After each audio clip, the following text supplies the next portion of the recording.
시청자 여러분 안녕하십니까? 한 주간의 한인사회 주요 소식을 전해드리는 KBN 뉴스 주간 브리핑입니다. 이번 주는 추수감사절이 있어 가족과 이웃과 따뜻한 온정을 나누는 한 주였는데요. 매년 추수감사절이면 뉴욕 맨해튼 거리를 화려하게 수놓는 메이시스 퍼레이드. 역시 올해에도 화려하게 펼쳐졌습니다. 금홍기 기자가 보도합니다.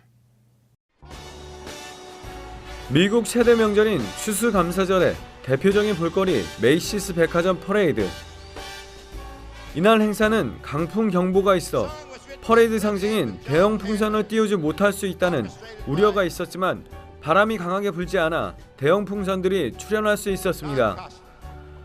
오전 9시부터 시작된 퍼레이드에는 만화영화, 어린이 프로그램, 영화 등의 주인공 모습으로 만든 스누피, 헬로키티, 스펀지밥 등 대형 풍선 16개와 미국 전국 각지에서 온 고적대, 치어리더 등 6천여 명이 참가했습니다. 퍼레이드 중에 브로드웨이 뮤지컬인 킹킨부츠, 마틸다, 피핀 등의 공연이 짧게 펼쳐져 시민과 관광객들의 박수를 받았습니다. 바람이 많이 불지 않고 맑은 날씨였지만 기온이 영하로 떨어져 시민과 관광객들은 두꺼운 패딩 점퍼와 목도리, 장갑 등으로 무장하고 추수감사절 퍼레이드를 즐겼습니다. 뉴욕 경찰과 행사 주최 측은 강한 바람이 불지 않아 풍선을 띄우기로 결정했다고 밝혔지만 혹시라도 있을 수 있는 사고에 대비했습니다.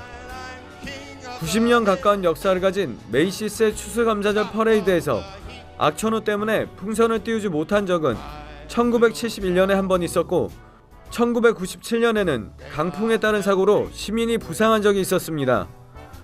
뉴욕시는 사고 이후 강풍이 불면 풍선을 띄우지 못하도록 규제하고 있습니다. KBN 뉴스 금홍기입니다. 하지만 추수감사절을 가족과 함께 할 수 없는 수많은 사람들도 있습니다. 추수감사절에도 단식을 이어가며 이제 더 이상 뒤로 미룰 수 없는 이민개혁을 촉구하는 절실한 몸부림이 있습니다. 어제 오바마 대통령은 부인 미셸 여사와 함께 단식 농성을 벌이고 있는 농성자들에게 추수감사절 인사를 전하고 위로하며 지지의 뜻을 전했습니다.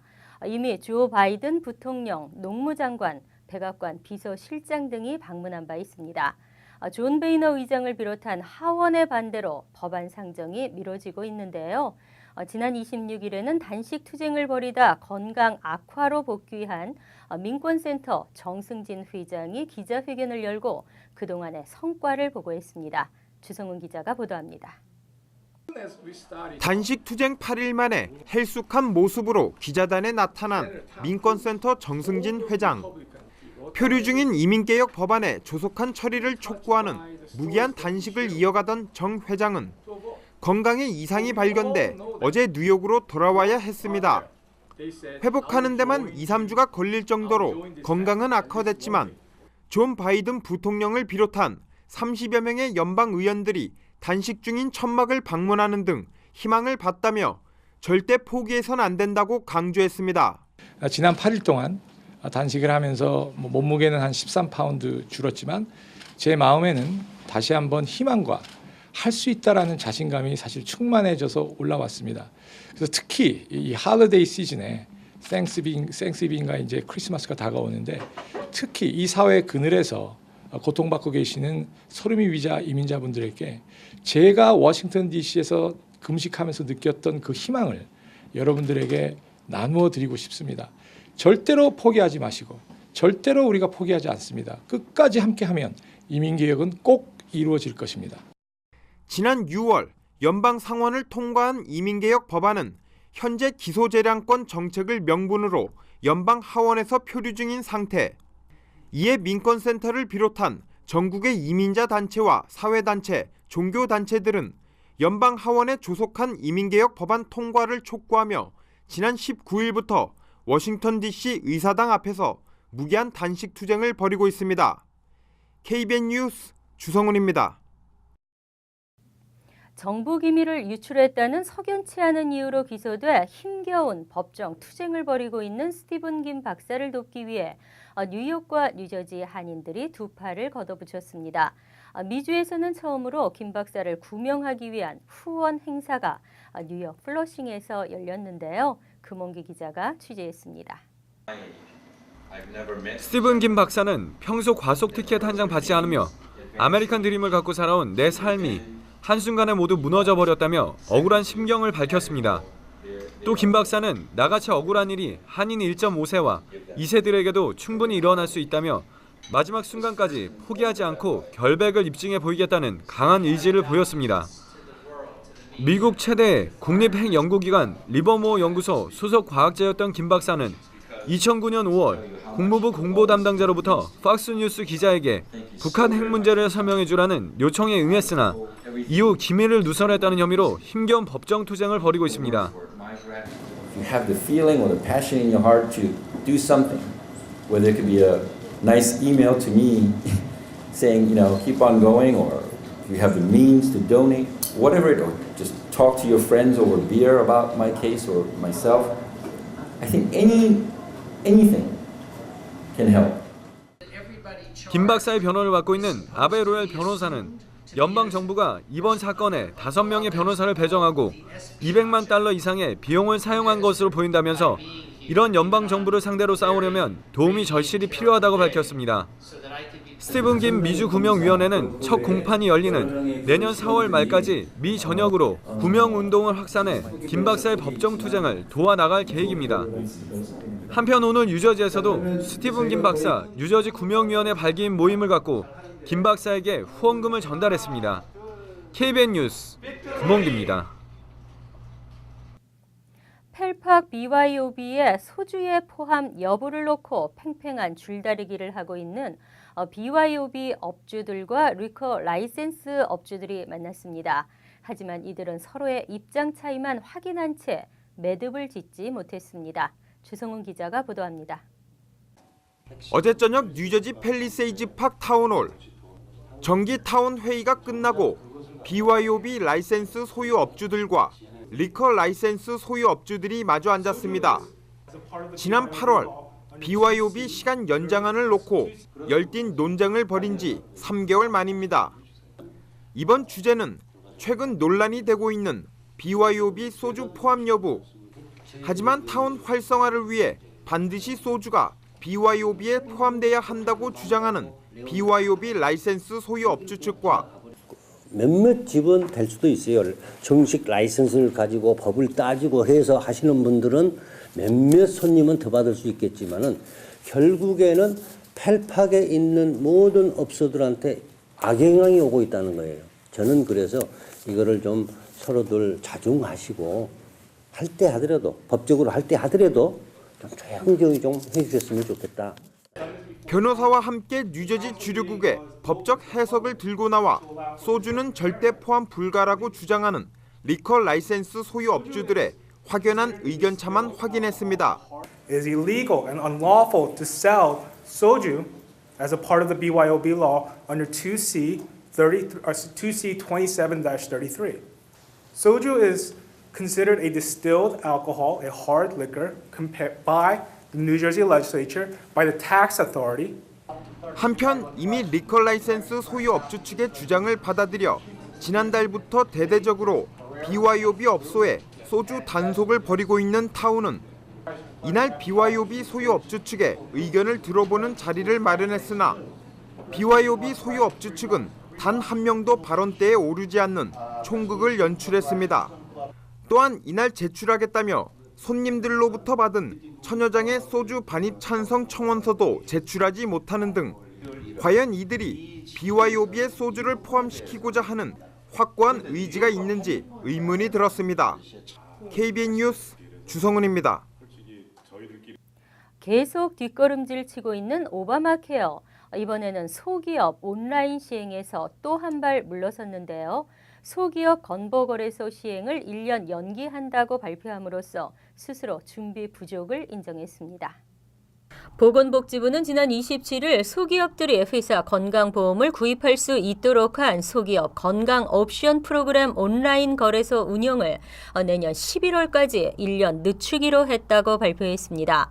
소기업 건강보험거래소는 원래 10월 1일부터 개인 가입자와 함께 가동될 예정이었으나 연방정부 건보거래소 웹사이트 오류 문제로 11월 말까지 시행이 보류됐다가 다시 1년 연기된 것입니다. 하지만 소기업들의 건보거래소 오프라인 가입은 가능합니다. 소기업 건보거래소 이용 자격은 풀타임 직원 50명 이하인 기업이며 회사가 지불한 보험료의 50%를 세금 크레딧으로 받을 수 있고 나머지도 회사 비용으로 처리됩니다. 오바마 행정부는 지난 7월 대기업의 회사 보험 제공 의무 조항 시행을 1년 연기한 데 이어 이번엔 소기업 건보거래소 운영을 1년 연장했습니다. 연방 건보거래소 웹사이트 오류 수정 작업도 최소한 일주일은 더 걸릴 것으로 보입니다. 스스로 준비 부족을 인정하는 결과를 낳았습니다. 공화당의 정치 공세는 더 커질 것으로 보입니다. 한편 뉴욕주 건강보험거래소를 통해서는 지난 24일까지 25만 7,414명이 등록해 이 가운데 7만 6,177명이 플랜에 가입했습니다. 4만 1천여 명이 민간 플랜에 가입했으며 3만 5천여 명은 메디케이드에 가입한 것으로 알려졌습니다. 영주권 신청 중 21세가 넘은 경우 우선 일자는 미성년 당시가 기준이 된다는 새로운 지침이 발표됐습니다.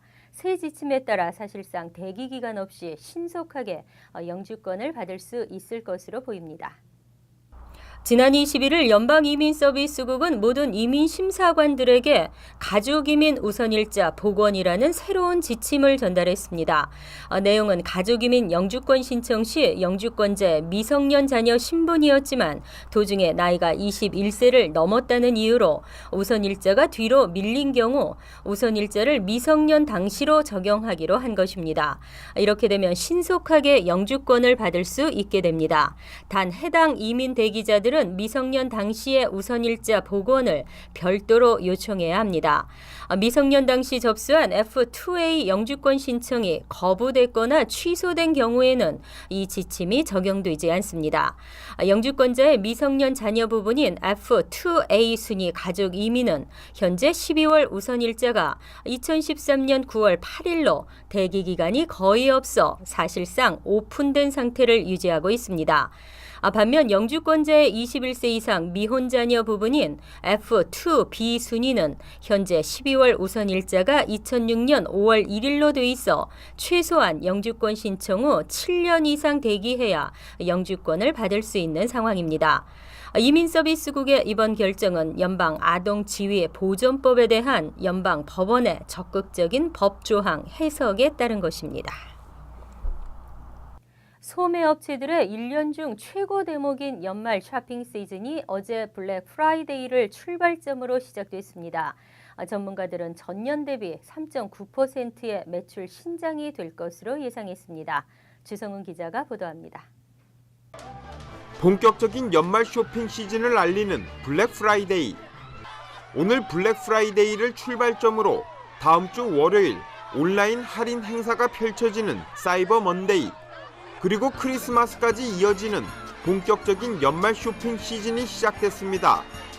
고용과 주택시장이 살아나고 있지만 아직까지 경기가 확실하게 회복되지 않아 올해 소매업체들의 연말 쇼핑 시즌 경쟁은 더욱 치열해질 것으로 보입니다.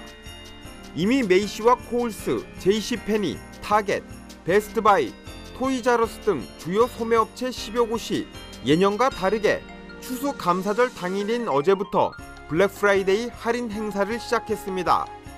목요일인 추수감사절부터 블랙 프라이데이 할인 행사를 시작했다 해서 브라운 서스데이라는 신조어도 등장했습니다. 하지만 이 같은 소매업체들의 전략에도 불구하고 연말 쇼핑 시즌 실적에 대한 전망에는 기대와 우려가 섞여 있습니다. 전미 소매연맹은 소매업체의 올해 11월과 12월 매출이 6,021억 달러에 달해 지난해 같은 기간보다 3.9% 늘어날 것으로 예상했습니다. 이는 경기 침체 이전의 성장세 6%에는 미치지 못하지만 지난해의 3.5%를 웃도는 매출 신장세입니다. 하지만 할인폭 확대 등으로 소매업체들의 순이익이 줄어들 수 있다는 우려를 내놨습니다. 이미 월마트와 코울스 등 20여 개 소매업체들은 올해 순이익 전망치를 낮췄습니다. 특히 올해 연말 쇼핑 시즌 기간이 지난해보다 짧다는 점이 소매업체들에게 큰 부담이 될 것이라고 전망했습니다. 지난해 블랙 프라이데이는 올해보다 엿새나 빠른 11월 23일이었습니다. KBN 뉴스 주성훈입니다. 연말입니다. 술 마실 기회가 늘게 되는데요. 이맘때면 술에 취한 사람들을 노리는 범죄가 급증합니다. 술에 취한 상태로 혼자 택시를 타는 것도 주의해야겠습니다. 최근 일부 택시 기사들이 취객의 크레딧 카드를 도난 크레딧 카드로 바꿔치기 하는 수법으로 금품을 가로채고 있어 주의가 요구되고 있습니다.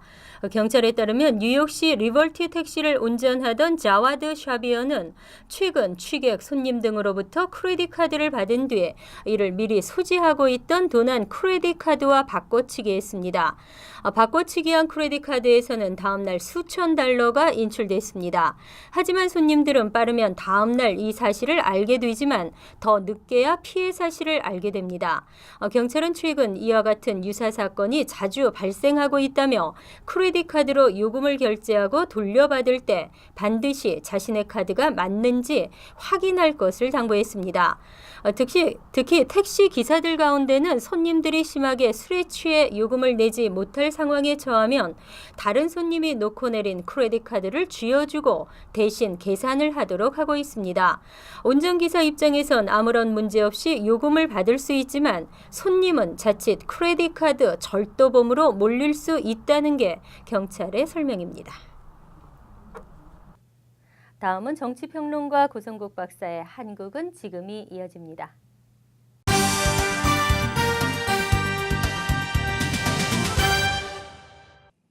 여러분 안녕하십니까? 황창현 감사원장 후보자에 대한 임명 동의안이 새누리당의 강행 처리에 민주당이 강력 반발하고 나서면서 국회 일정이 전면 중단되는 사태가 발생하고 있습니다. 무소속의 안철수 의원이 신당 창당을 위한 출범을 선언하면서 정치권이 지각 변동이 예고되고 있습니다.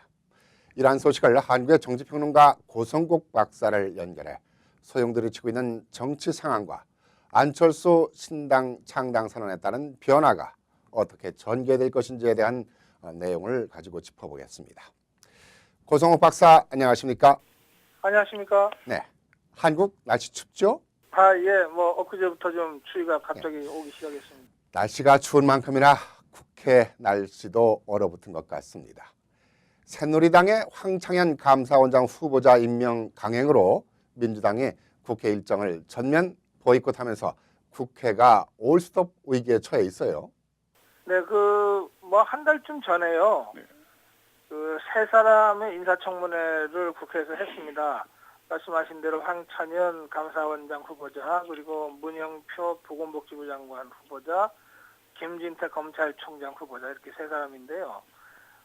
그 후에 지금 국회가 정상적으로 이 세 사람의 임명을 처리하지 않고 있습니다. 그런데 김진태 검찰총장과 문영표 보건복지부 장관 후보자는 국회 동의가 필요 없는 사람들입니다. 그러니까 대통령이 임명하면은 바로 임명할 수 있는 이런 사람인데 비해서 감사원장의 경우에는 어떤 형태로든 국회가 본회의를 열어서 처리를 해야 됩니다. 임명을 하든 아니면은 낙마를 시키든 말이죠. 그런데 이제 전국이 여러 가지 이유로 지금 꼬여서 그 감사원장 후보자의 임명 동의 처리를 그동안 못했어요. 야당에서는 황찬현 후보자나 또는 다른 문영표, 김진태 후보자 개개인에 대해서도 문제를 제기하지만 그보다는 그 양특 요구 때문에 이 인사 문제 처리를 미뤄왔습니다. 양특이라고 하는 게 특검과 특위 두 가지를 합쳐서 양특이라고 그러는데요. 국가기관의 그 대선 개입과 관련된 의혹을 지금 검찰이 수사 중인데 검찰 수사 못 믿겠다. 특별검사를 임명하자. 이게 야당의 특검 주장이고요. 그다음에 국정원의 정치 개입을 근원적으로 막을 수 있는 그런 개혁 조치가 필요하다고 해서 국정원 개혁 특위를 국회에서 구성하자고 하는 것이 특위 주장인데요. 이 두 가지 특검과 특위 주장을 하면서 국회의 정상적 운영을 거부해왔던 거죠. 이제 그런 상태에서 황찬현 감사원장 후보자에 대한 임명 동의가 점점 늦어지니까 이제 여권에서는 그 강창희 국회의장이 중심이 돼서 결국은 이 황찬현 감사원장 후보자의 임명 동의안을 이제 일방 처리하게 된 건데요.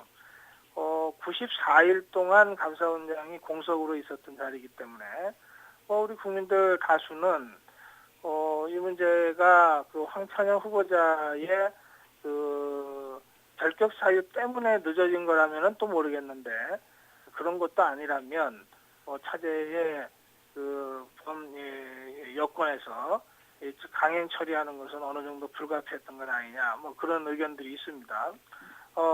아무튼 이렇게 되니까 민주당이 국회 활동에 대한 전면 보이콧을 선언하고 지금 국회 바깥으로 나가버린 상태고요.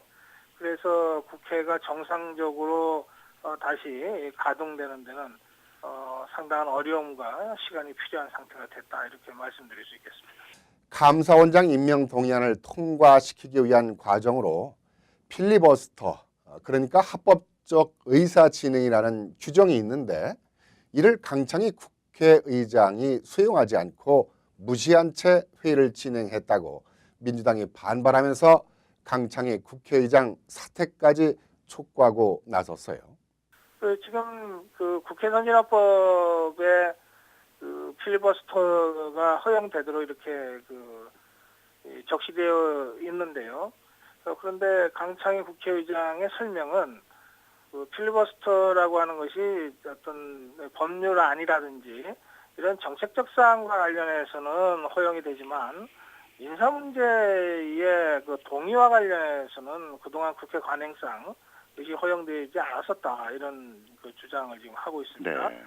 그러나 민주당에서는 국회 선진화법에 분명히 그 합법적 의사 지연이라고 하는 것이 허용돼 있는데 또 민주당이 표결 직전에 그 의사진행 발언을 요청을 했는데 그걸 무시하고 국회의장이 일방적으로 처리한 것은 이건 날치기 아니냐 이렇게 주장을 하고 있어요.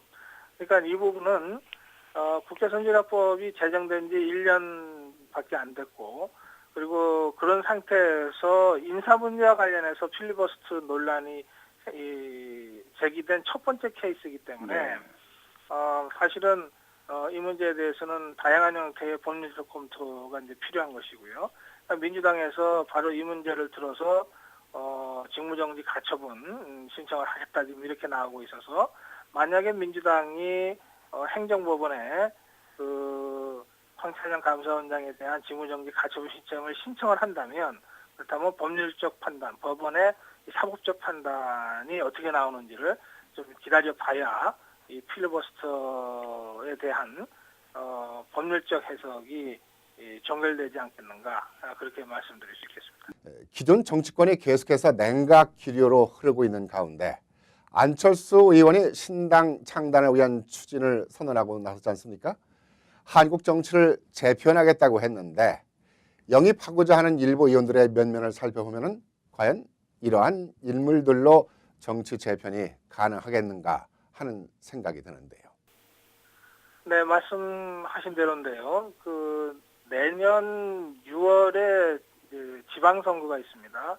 우리나라에는 그 전국적으로 동시에 치러지는 선거가 3가지 종류가 있는데요. 대통령 선거가 있고 국회의원 총선거가 있고 그리고 지방선거가 있습니다. 이 지방선거가 지금 7개월 앞으로 다가와 있는 상태고요.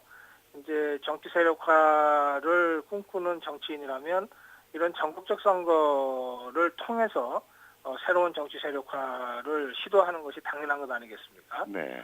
안철수 의원도 이제 그런 생각으로 전국 선거 7개월을 앞두고 사실상의 신당 창당 선언을 엊그저께 한 셈인데요. 그런데 신당 창당을 하기 위해서는 2가지가 필수적으로 필요하다고 말씀드릴 수 있습니다. 첫째는 새로운 깃발입니다. 지금 새누리당과 민주당이 그 정치권을 양분하고 있는 상태에서 새누리당도 아니고 민주당도 아닌 제3의 정당을 국민들로부터 지지받아서 창당을 하려면 뭔가 새누리당과 민주당과 확연하게 구별되는 새로운 정당으로서의 자기 정체성과 깃발이 있어야 되지 않겠습니까? 뭐 그것이 이제 안철수 의원은 이제 새정치라고 지금 이야기하고 있는데요.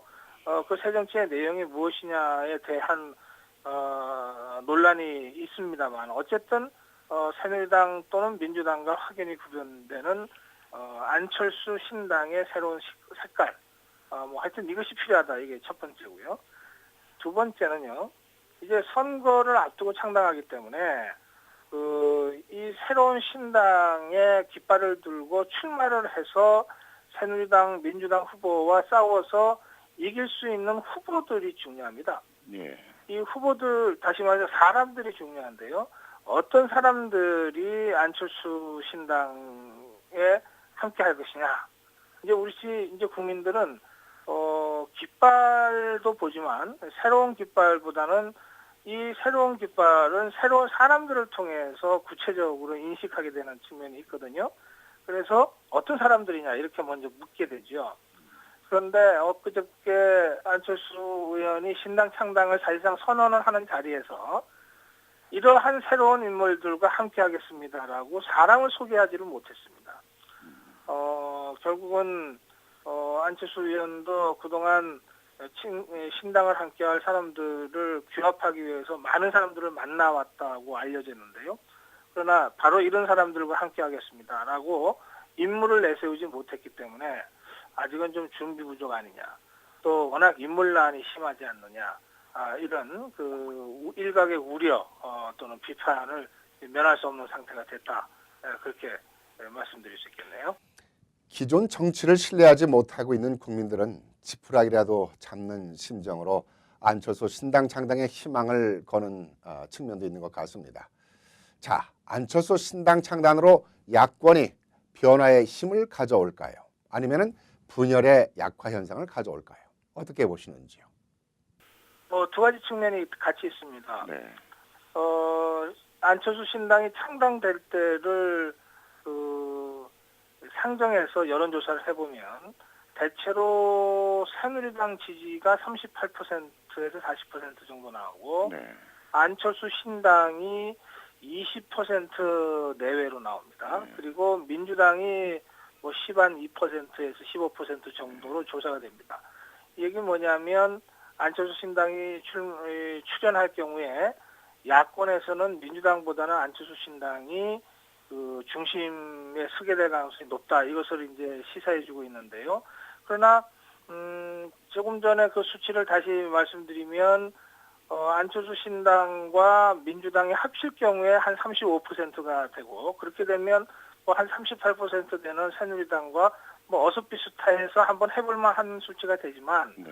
만약에 안철수 신당과 민주당이 끝까지 따로 간다면 그러면 38%나 40%를 기록할 새누리당 후보한테는 결국 지게 되는 것 아닙니까? 네. 그러니까 안철수 신당이 출연함으로써 야권이 분열돼서 결과적으로 새누리당이 절대적으로 유리해지는 어부지리를 새누리당이 얻게 되는 이런 상황이 예상될 수도 있는 거죠. 지금 민주당은 그 점을 지금 공개적으로 지금 걱정하고 있습니다. 안철수 신당이 뭔가 새롭게 정치를 한번 해보겠다고 하는 문제의식을 정면으로 비판은 못하죠. 그러나 그것이 과연 누구를 위한 신당이냐. 결국은 새누리당한테 어부지리를 안겨줄 수 있는 것 아니냐. 이런 이제 비판을 지금 하고 있는 것이고요.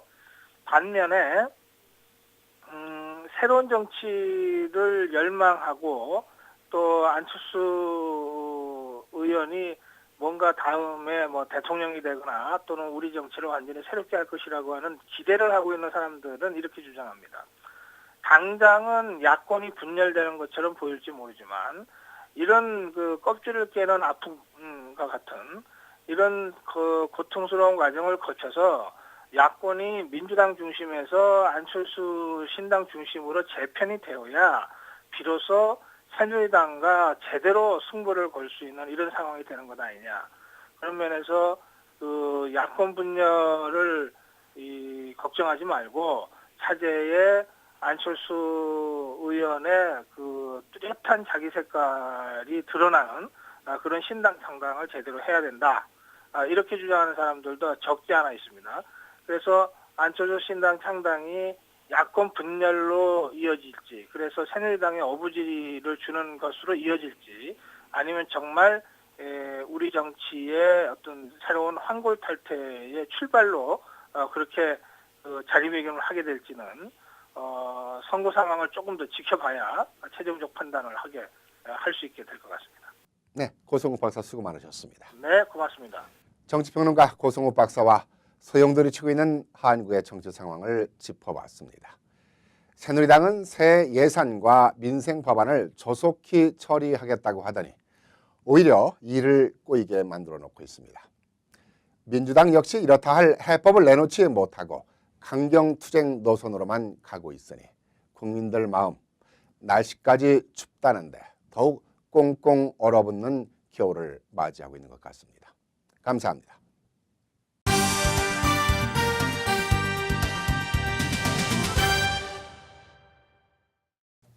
주위에서 억울하게 교통 티켓을 받은 사연들을 듣고 공감하신 적 있으실 텐데요. 운전 중 옆에서 경찰이 지켜보기에 뭐가 잘못됐나 하고 생각하면서 쳐다보았더니 케어레스 드라이브로 티켓을 받거나 분명히 스탑사인에 섰는데 정지하지 않았다고 하는 등 하소연할 틈도 없이 티켓을 받습니다. 하지만 앞으로는 더욱더 주의하셔야겠습니다. 뉴욕주 경찰은 위장 차량을 동원해 운전 중 텍스팅에 대해 단속을 강화합니다. 위장 차량이란 경찰 표시가 없는 일반 SUV 차량인데요. 비교적 낮은 상대편 승용차 안을 쉽게 들여다볼 수 있어 단속이 용이합니다. 이젠 아무리 손 빠르고 눈치 빠른 운전자들도 피해갈 수 없는데요. 텍스팅은 텍스팅 존에서만 잊지 마시기 바랍니다. 뉴저지주에서도 산만 운전 단속이 강화됩니다. 운전 중 비디오 게임 당연히 안 되고요. 음식을 먹는 행위, 화장을 고치는 행위, 또 담배를 피워서도 안 됩니다. 모두 운전 중 부주의에 해당되기 때문입니다. 한 번 적발에 $200, 그 다음은 $400, $600로 오르면서 면허가 정지될 수 있습니다. 하지만 부주의는 귀에 걸면 귀걸이, 코에 걸면 코걸이식으로 행동의 규정이 모호하다는 비판이 있습니다.